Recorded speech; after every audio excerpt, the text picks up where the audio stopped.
नमस्कार विद्यार्थियों। इससे पूर्व वीडियो में हमने मानव भूगोल के जो तथ्य हैं जीन ब्रोन्स के अनुसार उसके बारे में पढ़ा था कि जीन ब्रोन्स ने मानव भूगोल के अंतर्गत किन किन तथ्यों या फैक्ट्स को शामिल किया है, जिनके अंतर्गत हमने जीन ब्रोन्स महोदय द्वारा दो प्रमुख आधारों पर जो है मानव भूगोल के तीन तथ्यों को तीन प्रमुख भागों में तथा 6 उपविभागों में बांटा था, उसके बारे में अध्ययन किया था। अब जो है हम अपना जो अगला जो बिंदु है सिलेबस के अनुसार वो है अपना विडाल डिला ब्लास के अनुसार जो है मानव भूगोल के तथ्य या तत्व कौन कौन से हैं उसके बारे में पढ़ेंगे कि विडाल डिला ब्लास ने मानव भूगोल के अंतर्गत कौन कौन से तथ्यों को शामिल किया है। विडाल डिला ब्लास जो कि एक फ्रांसीसी भूगोलवेत्ता था और इसे मानव भूगोल का संस्थापक भी कहा जाता है। उन्होंने मानव भूगोल के अंतर्गत मानव से संबंधित कौन कौन से तथ्यों को शामिल किया है उसका आज हम विस्तार से अध्ययन करेंगे। विडाल डिला ब्लास के अनुसार मानव भूगोल के तत्व।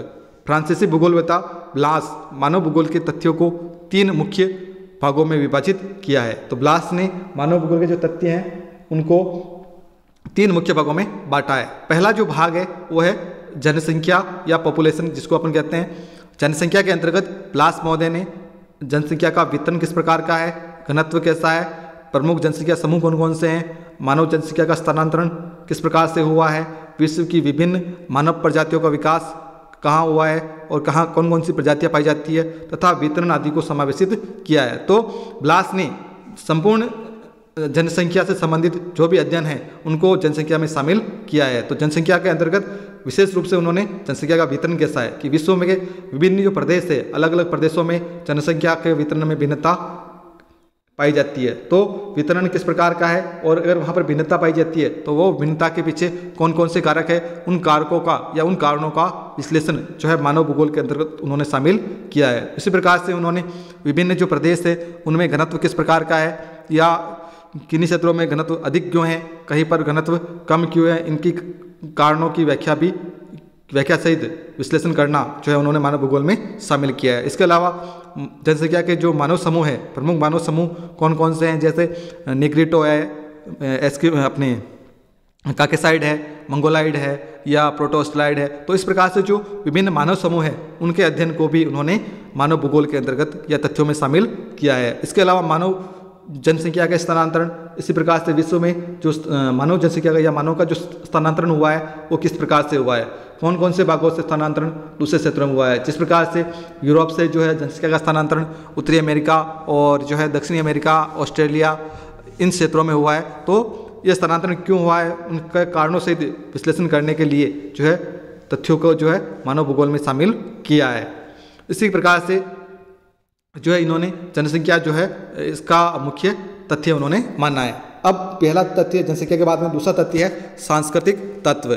तो कल्चरल जो एलिमेंट्स है उसमें ब्लास महोदय ने सांस्कृतिक तत्वों के अंतर्गत स्वयं मानव और मानव द्वारा निर्मित विभिन्न जो कृत्रिम तथ्य हैं उनको उन्होंने सम्मिलित किया है। तो सांस्कृतिक जो तथ्य हैं उनके अंतर्गत मानव और मानव द्वारा निर्मित जो भी तथ्य हैं वो सभी इसके अंतर्गत आते हैं जिनका निर्माण मानव ने किया है। तो सांस्कृतिक तथ्यों की परिभाषा भी यही है कि जिसका निर्माण मानव ने किया है वो सभी तथ्य या तत्व सांस्कृतिक तथ्यों के अंतर्गत आते हैं। जैसे मकान हो गया, सड़क मार्ग हो गई, रेल मार्ग हो गई या दूसरे जैसे खेत हो गए या फिर कह सकते हैं जैसे औद्योगिक संस्थान हो गए, जो भी जिसका निर्माण मानव ने किया है वो सभी सांस्कृतिक तत्वों में आते हैं।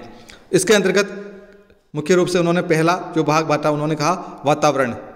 पेड़ पौधे, विभिन्न पालतू एवं जंगली जानवर मानव द्वारा प्राकृतिक वातावरण के विभिन्न तत्वों से अनुकूलन, ये जो तत्व था उसको उन्होंने सांस्कृतिक तत्वों में शामिल किया है। तो वातावरण को उन्होंने सांस्कृतिक तत्वों में शामिल किया है और वातावरण के अनुसार विभिन्न प्रकार के जो पेड़ पौधे होते हैं, पालतू और जंगली जानवर होते हैं, उनको मानव ने क्या किया है, प्राकृतिक वातावरण के विभिन्न तत्वों से अनुकूलित किया है। इनको रहने के लिए जो है इनको जो है अपने अनुकूल ढाला है, अपने लाभों के लिए उनको अपने अनुकूल जो है रखा है। तो इस प्रकार का जो कार्य किया है वो सांस्कृतिक भूगोल के अंतर्गत आता है। जैसे कि पहले जंगली जानवर होते थे उनको मानव ने पालतू बनाया, जैसे गाय हो गई, भैंस हो गई, बकरी हो गई। तो पहले जंगली अवस्था में थे, धीरे धीरे मानव ने अपने लिए उपयोग हेतु इन्होंने वातावरण को इन्होंने अनुकूलित किया और वातावरण को अनुकूलित करने के साथ ही इन जानवरों को जो है पालतू बनाया है। दूसरा है विभिन्न मानव निर्मित औजार एवं कच्चा माल। तो विभिन्न मानव निर्मित जो औजार और कच्चा माल है वो भी सांस्कृतिक तत्वों में शामिल किए जाते हैं कि मानव ने जो भी औजार का निर्माण किया है या जो भी कच्चा माल बनाया है वो सभी किसमें आएंगे, सांस्कृतिक तत्व में आते हैं। तीसरा है जीविका निर्माण के लिए साधन। तो जीविका निर्माण के लिए जो भी आर्थिक क्रियाकलाप मानव करता है, चाहे खेती करता है, चाहे औद्योगिक कारखानों में काम करता है, प्रोडक्शन करता है, या कह सकते हैं पशुपालन करता है, जो भी कार्य मानव अपनी जीविका के निर्माण के लिए करता है वो सब सांस्कृतिक तत्वों में शामिल किए जाते हैं। विभिन्न मानव बस्तियों की निर्माण सामग्री।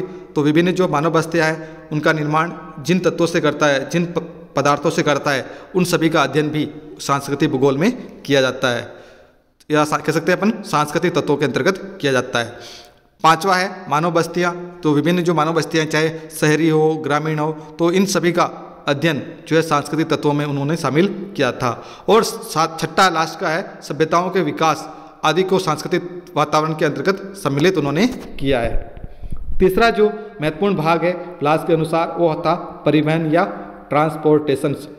इसके अंतर्गत मानव द्वारा स्वयं को तथा अन्य जो उपयोगी पदार्थों को एक स्थान से दूसरे स्थान पर ले जाने वाले परिवहन के विभिन्न साधनों को ब्लास ने मानव भूगोल के तथ्यों के अंतर्गत सम्मिलित किया है। तो परिवहन के अंतर्गत परिवहन की परिभाषा ही है कि किसी भी चीज़ या वस्तु को एक स्थान से दूसरे स्थान पर ले जाना क्या कहलाता है, परिवहन कहलाता है। तो परिवहन के अंतर्गत जो है विभिन्न जो साधन होते हैं उनके साधन माध्यम अलग अलग हो सकते हैं, जैसे जल परिवहन हो सकता है, स्थल परिवहन हो सकता है, या वायु परिवहन हो सकता है।